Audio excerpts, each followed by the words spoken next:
being broadcast live on ctsbtv.org, Education Channel 1302, and will also be rebroadcast on CTSB. We have a hearing of visitors, if there are any visitors who wish to comment. Correspondence, don't believe we have any. Just a note on the agenda before we get in, we have the Student Advisory Council update down under unfinished business, but if it's all right with everybody, we'll move it up to right after the board report so that they can get their homework done. Sounds good. But we will do the board report first. If anyone would care to approve the minutes of last week's meeting.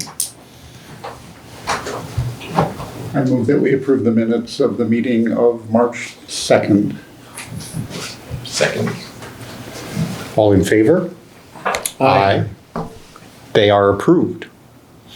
And with that, we will turn things over to the Student Advisory Council.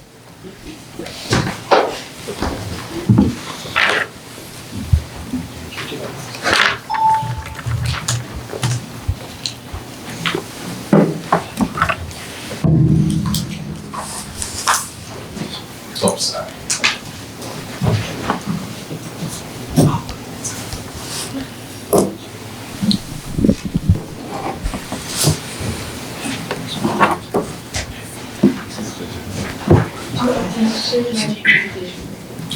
Oh, it was like a, you know, did you share it with me?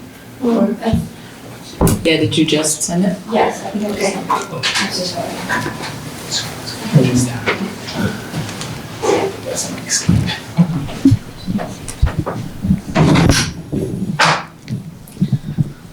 Oh, never check your email on screen. Close your eyes. Well, it's on camera. Okay. Second. Thank you, Melissa. Thank you. Just when you guys want to control the. Yeah. Perfect. Okay, sure, yeah.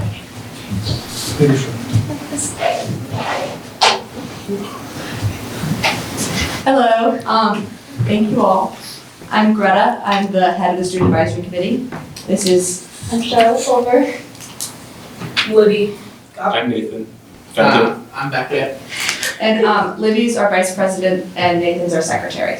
And so we wanted to give a little recap, a little belated recap on quarter two, just so everyone knows what's going on in our school community. Wait, go backward.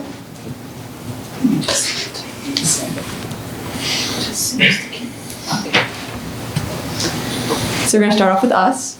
So the Student Advisory Committee has been working hard this order to increase visibility within the school. We spoke at all grade meetings to introduce ourselves and our mission, and we're in the process of implementing a suggestion box in the library to get student feedback.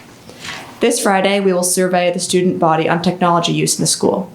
Currently, we are working on projects to further connect the student body and get feedback on the school to relate it to you guys. Next. So Best Buddies is a new club determined to make Lenox a more inclusive environment by connecting students with and without disabilities.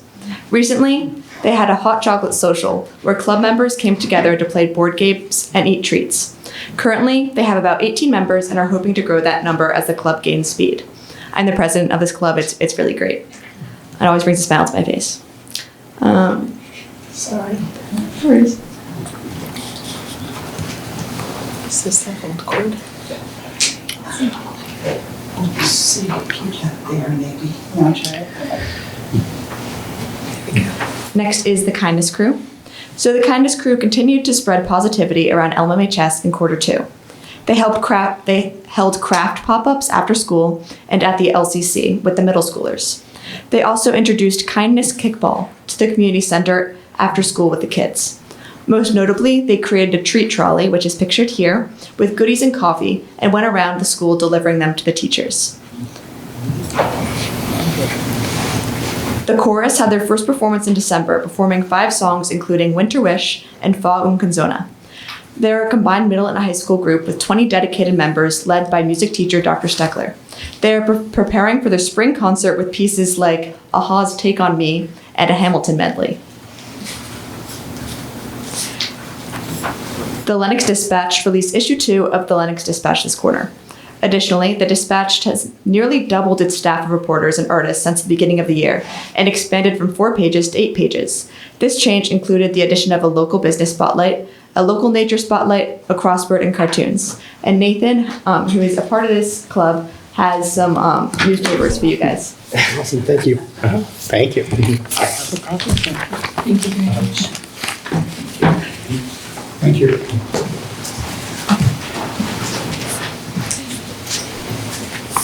So the I'm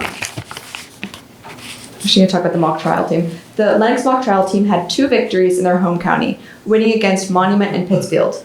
Afterwards, they played in the state championship round of 32 and unfortunately lost by 4 points.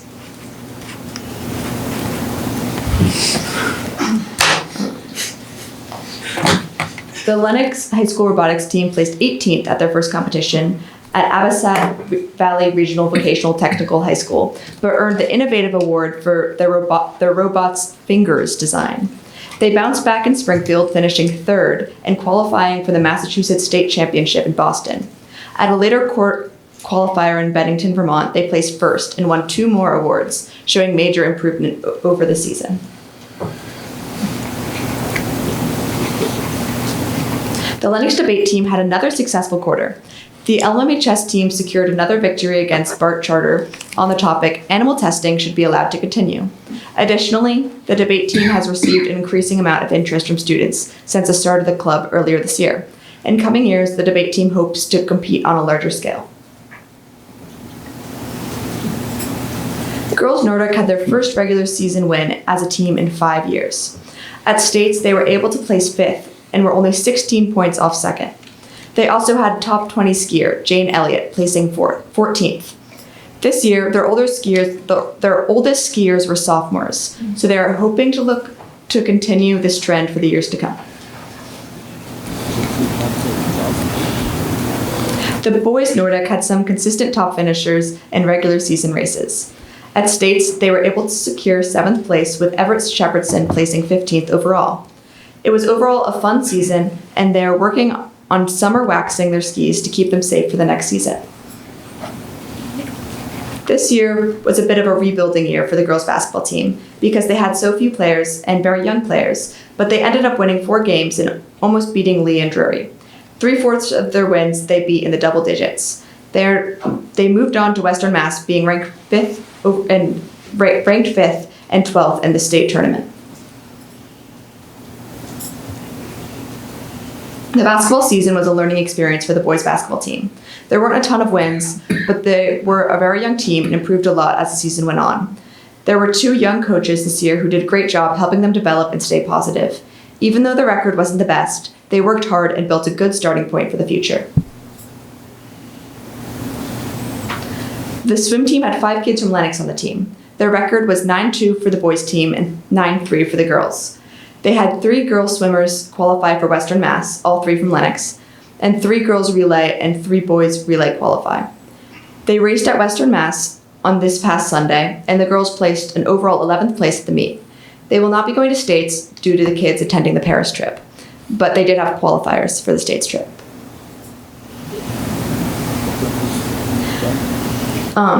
For alpine skiing, the boys had a really great season, coming in 1st in the county. Oliver Kirby was the Berkshire County champion and came in 4th in slalom in the state championship. Owen Tanner was the 2nd best boy in Berkshire County and came in 9th in slalom in the state championship. The girls came in 2nd in the county as a team. They had a Berkshire County champion, and the girls also skied in the state championship.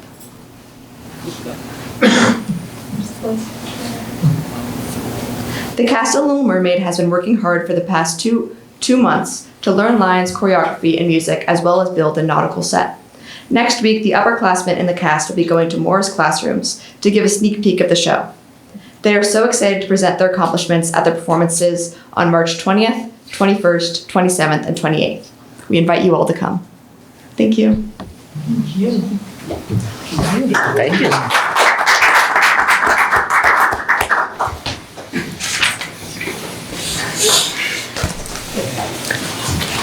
Any questions? That was great. Thank you.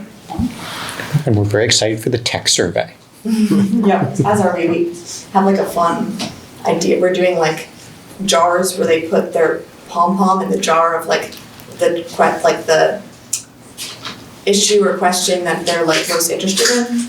And then they get a piece of candy if they complete the survey. Awesome. Well, thank you all for the presentation. Superintendent's report? Okay. Oh, actually, I'm sorry, I just wanted to mention, this cartoon about the cost of the locker rooms is especially on point.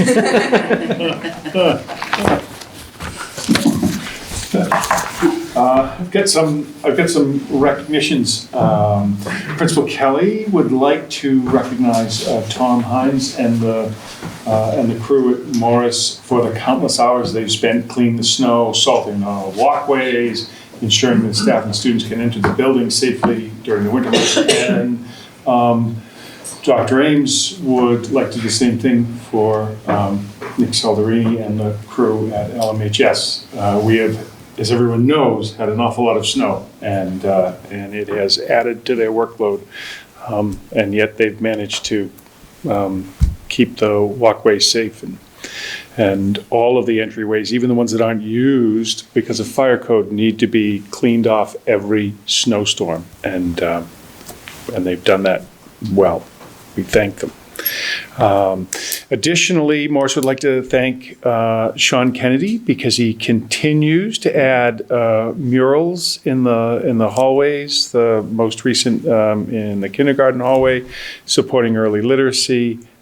He does a great job, and if you haven't been through there lately, it really pops and transforms some just regular spaces into extra special spaces. And then just to bring your attention, we want to thank the Life Care Community Assisted Living at Kimball Farms, because they're going to be hosting 25 students were selected for an art show. They're going to be hosting the art show 2 days from now, Wednesday, March 11th, from 4 to 5:30, again at the Community Assisted Living at Kimball Farms, and we appreciate them hosting the art show and hope that you can get out to see it. Community members and families are very encouraged to attend. Odyssey of the Mind. Odyssey of the Mind. Hello. So my name is Kelly Kennedy. I am here as the director of the board of the Lenox Odyssey of the Mind. So we have several teams at both the elementary and the middle and high school. And I'm here to request permission to take them to Auburn, Maine on April 4th. There are 17 students we are hoping to have participate in the regional competition up there on that date.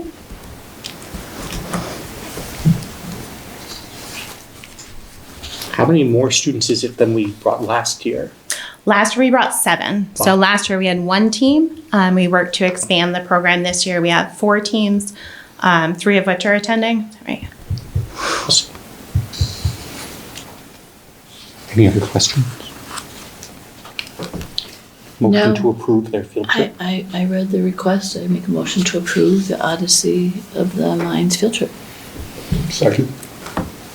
All in favor? Aye. Thank you so much. Thank you and good luck. Thank you. Thank you.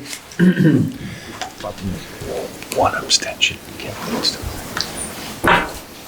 All right. I think we're on to the main event. That was all the undercard. Melissa is the main event tonight with the presentation of the FY27 budget.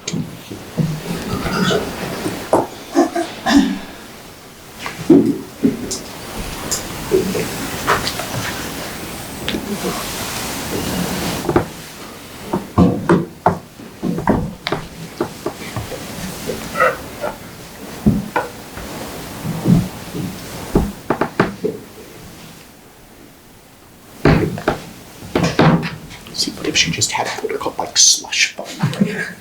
Very embarrassing.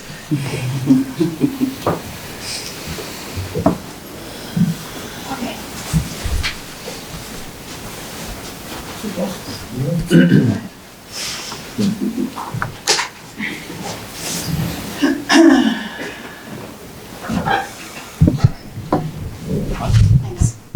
That's it. Oh.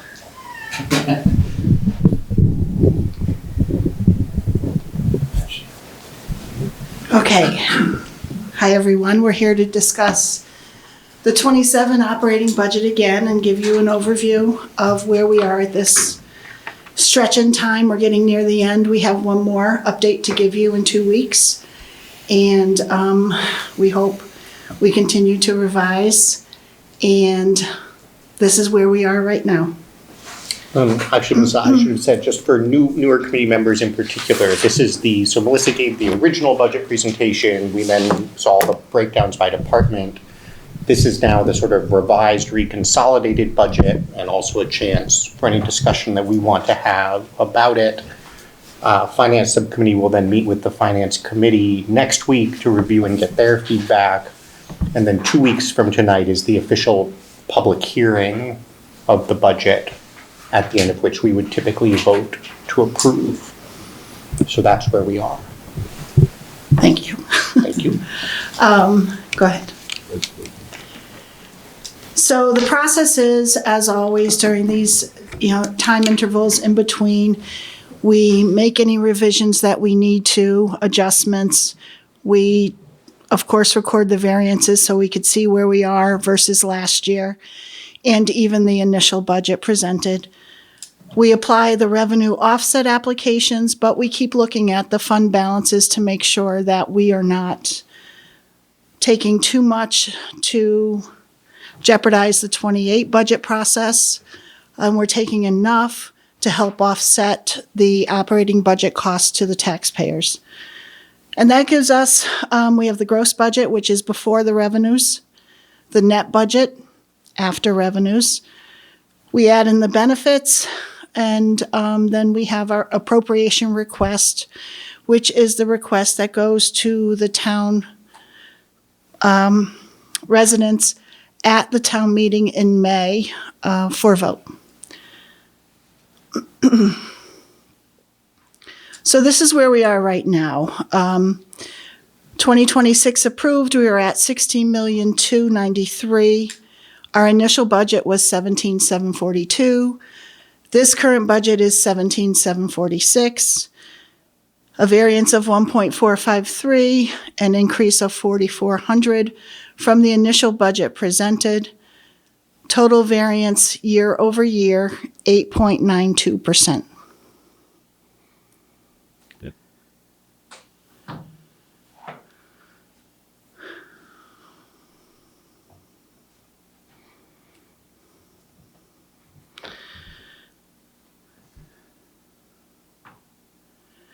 So I'll go through each of the departments in the next few slides, and we'll start with elementary. And you can see that the increase is very small, 0.22%.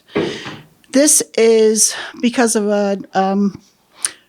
mainly accounting functions. We have the contractual increases, we have the column movement still, adjustments for retirement, but we also moved out 0.5 of the principal salary into the new organized curriculum department, and the assistant principal is now the 1.0 principal effective 2027, and we brought back the head teacher model in the administration. We also moved out the adjustment counselor, which had been housed in this budget but reports to student services. So we moved the adjustment counselor into the correct budget. So that helps with the small increase. Next slide. The secondary program, we just saw their presentation last week. We talked about the additional 3 sections of drama. But in turn, we also reduced the theater manager salary by 0.10, down to 0.4 and 0.6 in art for the drama teaching. There are 8 anticipated column movements, contractual salary increases, retirement adjustments are all included in this. And there was an increase in the vocational transportation because we no longer have the opportunity to share with Lee. Their bus is full, so we had to contract for our own. Student services and other school services. This is the total student services department. It's broken out by special education needs, services, tuitions, transportation. And then the other school services are for English language learners and the 504 accommodations that have to be made. So there's two separate lines here for that. It's high because we've had an increase in tuitions and needs of the students.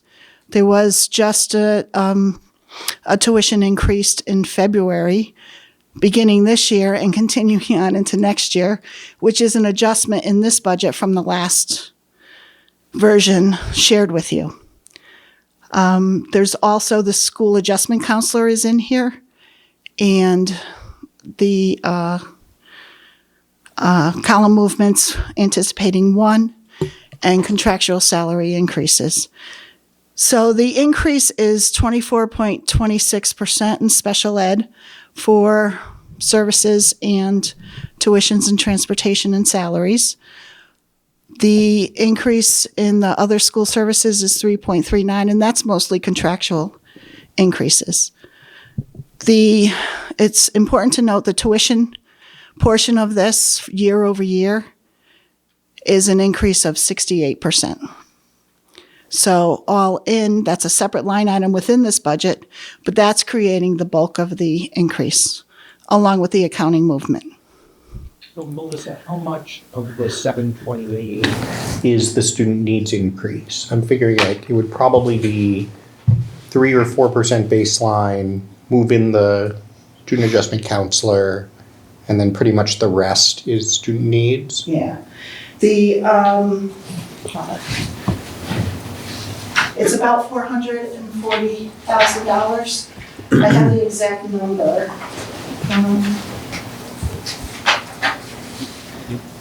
444,079 is the tuition and the transportation increase alone.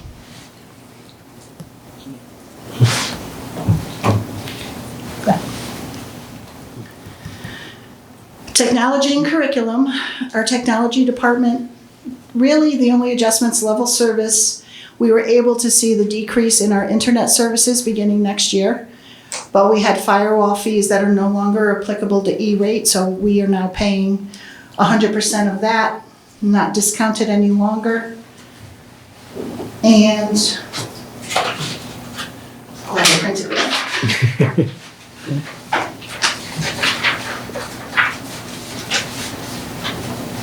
And software licensing increased fees along with, it's a small department, there's 2 employees within this department, along with some contractual services for varying jobs. But the contractual increases were just about 8,000 of this increase, and the rest is all a decrease in internet services and an increase in firewall. Curriculum, this is the new break-off department from other areas, and accounting-wise, it's easier to show it as 0, but it really was not 0. It was budgeted in other areas. The total increase, new money asked for with this change is about 6,000. Everything else was budgeted elsewhere or has been moved to a grant. Go ahead.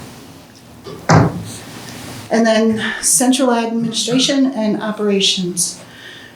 We are showing a decrease because of the accounting changes. There is an overlap of positions. There's 2 retirements in central administration next year. 1 in the fall and 1 in the spring.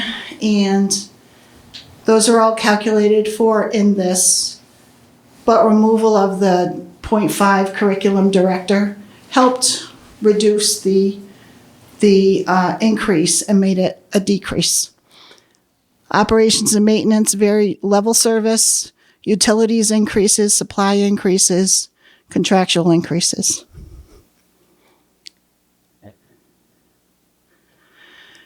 This hasn't changed from the initial budget. We're still going with a total of 2.8 million to offset the operating budget. It's an increase from last year of $267,000 or 10.66%.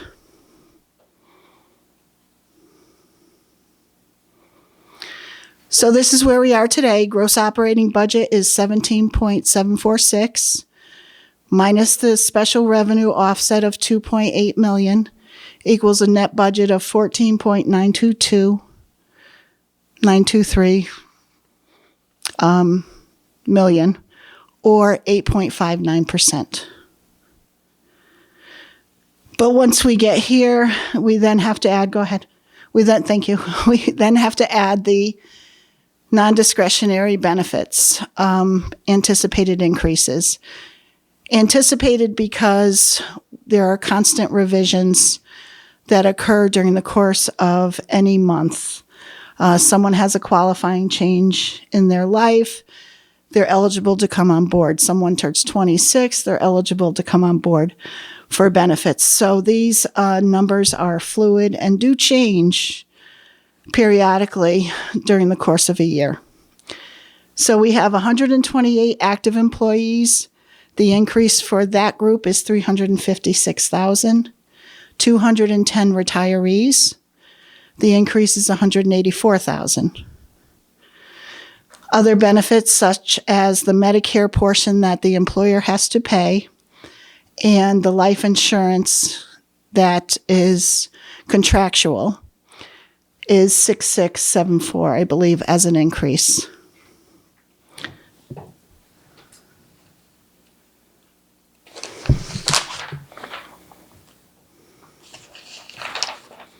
So the total increase was 422,445 for benefits, which is an increase year over year of 10.31%.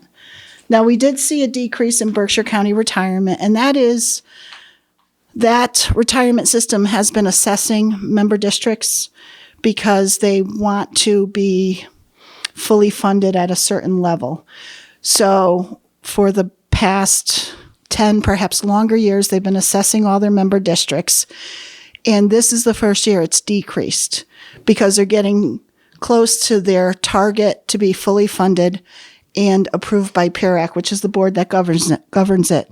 So we anticipate that next year, most likely, you won't see an assessment, but you may see a smaller one. It will either end next year or in a subsequent year, but it most likely will be smaller than a larger decrease than this.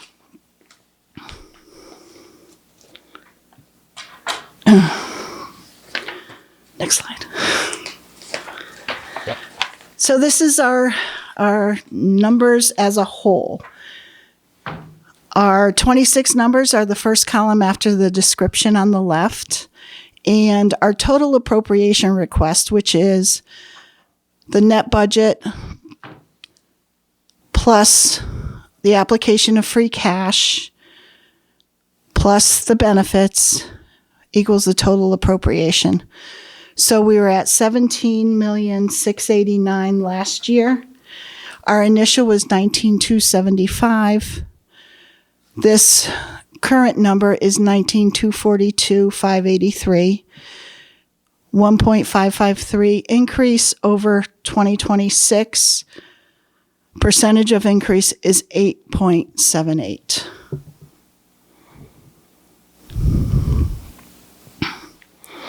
We have a few weeks left before the final discussion and vote, and we'll continue our negotiation meetings with Unit C.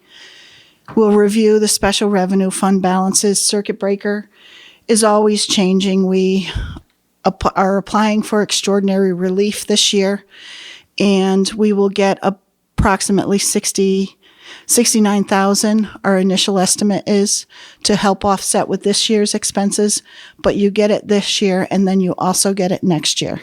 So circuit breaker will increase most likely next year, but we don't have anything from the state to tell us so.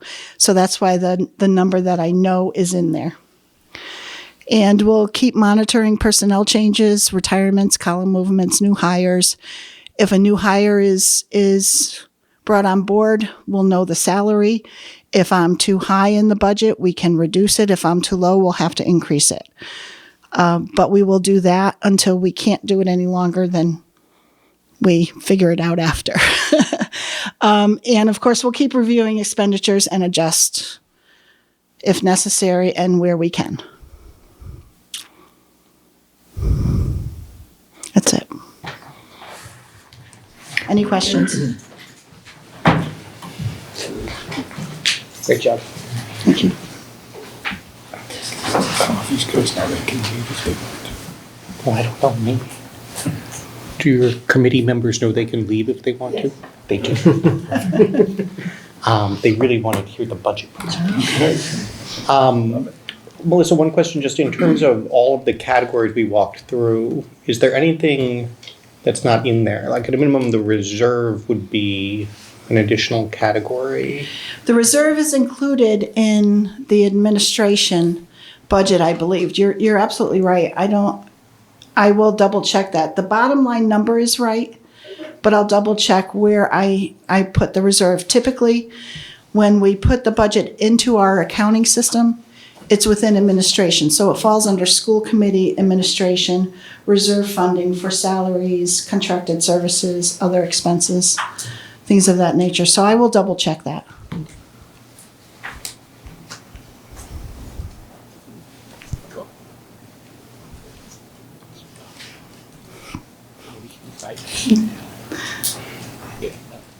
Really adds to the. Maybe it did. Maybe it's because it's like sci-fi in the back. It's a very stylish presentation. Thank you. I did it all myself. There's a big increase in school choice revenue. Are we sort of healthily able to keep it at the higher level going forward, or are we going to have to bring that back down? I think you're going to have to bring it back down. At this level,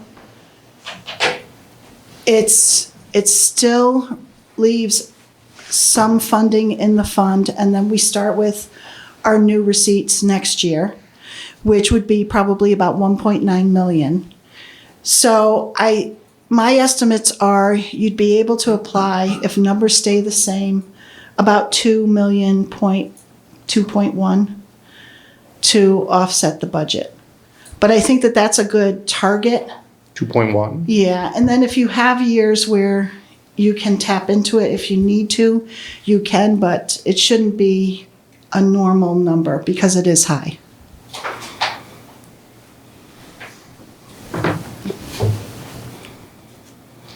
And you'll see that pre-K is lower because we had some tuition challenges this year with the enrollment. So that had to go lower in order to preserve the account so that they can begin operations next year. Right, and so that's reflecting this year's enrollment, not an anticipated No. down next year.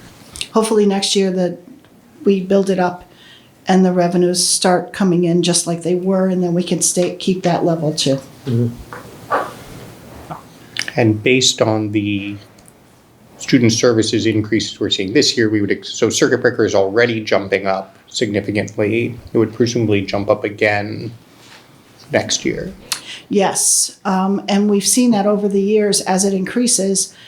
Our annual reimbursement, there's two timelines. You do the extraordinary relief in March. You say that you qualify, you submit your claims, you have until a certain date. Eventually, they will give you the amount that you'll get back for the transportation and the tuition. And then those also get added to your annual. And then you have your regular annual, because right now we're only reporting above and beyond 125%. Mm-hmm. And then you'll end up with your typical annual. And every year, unless we have students migrate out. Every year it should remain higher until drastic changes occur, like a graduation, services no longer needed, and it reduces the amount that we have to submit for tuition payments.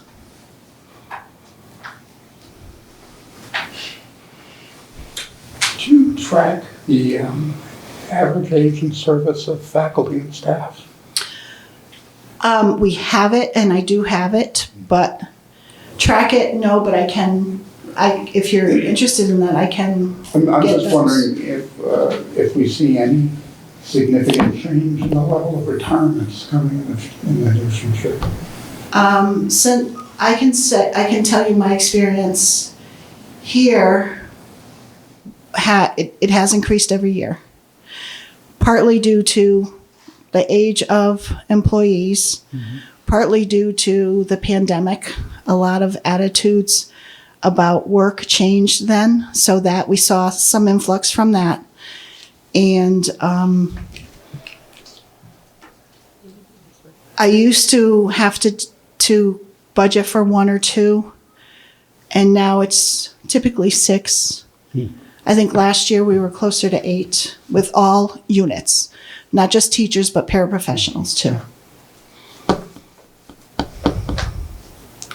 But yes, if you're interested in that, we do have the data. I'd like to see the data. Okay.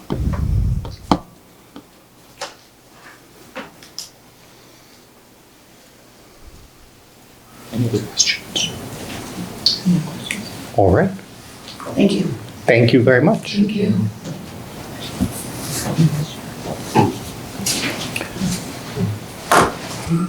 Did you want to talk about the fundraising item? I can talk about the fundraising item. Yes. Or I guess there's a separate deliberation of budget. We usually sort of combine those, but if folks have other things they had been reserving till after questions for Melissa, we could hit those as well also.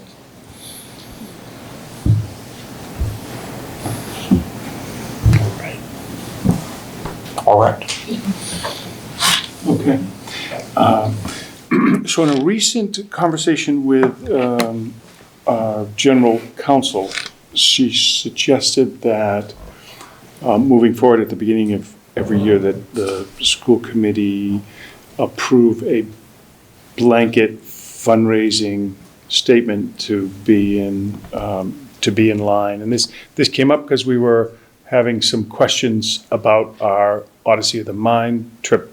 And they have a separate 501c3, and we were having some conversations. And at that point, the attorney said, well, you should just include this with your blanket fundraising statement. And we said, what blanket fundraising statement? So I did ask her for some language to share with you tonight, but I didn't get it in time for this meeting. But I will, and you shall have it. And then what I would suggest is that you do, what I need to do is put together a list of all of the fundraising clubs and such, and then you could do one for the end of this year, and then moving forward for the beginning of each subsequent year. All right. And so we will do that next time, probably. Yes, I anticipated having some language for you tonight, but I don't. Unless anyone wants to make up a policy on the spot. No? Not so much. All right, we'll do it next time. Unfinished business, we did the Student Advisory Council update. Other subcommittee updates? Finance? Nothing new from finance at this time. HR, we had our Unit C negotiation snowed out on last Tuesday, which is also why we don't have an executive session update now. So we will have another session. Getting that mixed up. Our next session is next Tuesday. The 17th. And then on the 23rd, we will have time to give an update, but that continues to go well. Nothing from policy. What's that? Nothing from policy. Nothing from policy. And then someone else can give the tech update this week. He said, looking at Kim. We met with was this since the last meeting? We met with the LMMHS staff. Got some good feedback and have to add to our Morris feedback. And we'll continue that with the students after they've done their survey. Yep. And then I think by the time we're through budget season, we'll have something to bring back to talk about with the full committee. Capital plan discussion. Not much to update since what I shared last time, but if folks had a chance to digest it and had any other questions or comments, this would be an opportunity. And then it's formally on the agenda for approval along with the budget in 2 weeks. Was that, so was that, I'm trying to find the reference there, but, was that the presentation included the, when we're gonna take care of the AC stuff?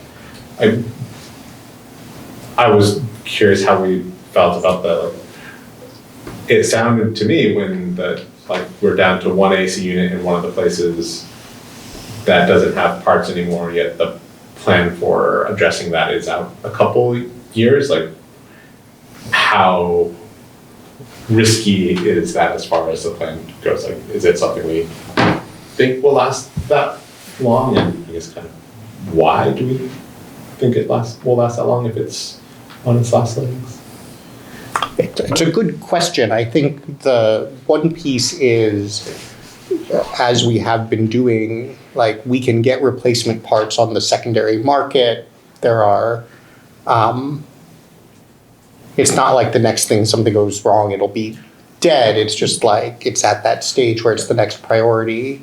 That said, it was in our initial proposal for this year. And when the town looked at its free cash allocation and how much it felt it could commit to schools, something had to come off the list. And so to be honest, we kind of said, this is what would come off the list. It's a little bit of a high wire act. Right.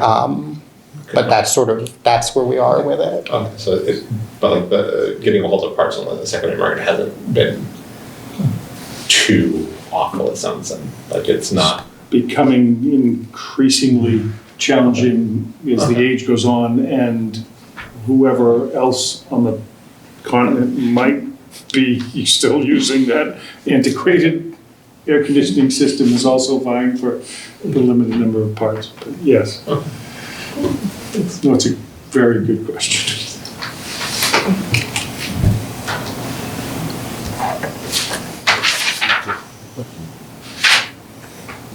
All right. Can I ask a question about preschool? Sure. And I might be jumping the gun. Yes. Do we have an idea of with the hour changes, if that is increasing the numbers, if that served us well by making it, or not yet? You don't know yet? I don't know the exact reason why, but the Director of Student Services is optimistically projecting to have a full enrollment for preschool next year.